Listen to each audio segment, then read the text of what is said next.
риторическое, это совершенно очевидно. Le président russe Vladimir Poutine a déclaré que la Russie aurait dû lancer une invasion à grande échelle de l'Ukraine plus tôt et être mieux préparée à la guerre.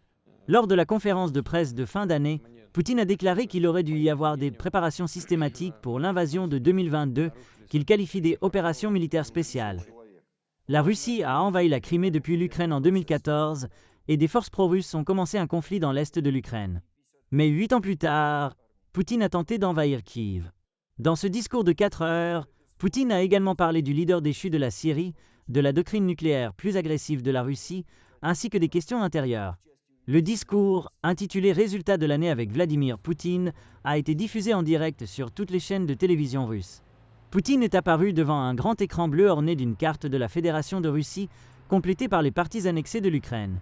Il a pris des questions de membres du public, de journalistes étrangers et de retraités, mais tout était une pièce chorégraphiée et pré-préparée, dit la BBC. Lorsqu'on a demandé à Steve Rosenberg, rédacteur en chef de la BBC pour la Russie, s'il pensait que le pays était dans un meilleur état que lorsque son prédécesseur, Boris Yeltsin, l'a quitté il y a 25 ans, Poutine a déclaré que la Russie avait retrouvé sa souveraineté. Avec tout ce qui arrivait à la Russie auparavant, nous étions en train de nous diriger vers une perte complète et totale de notre souveraineté.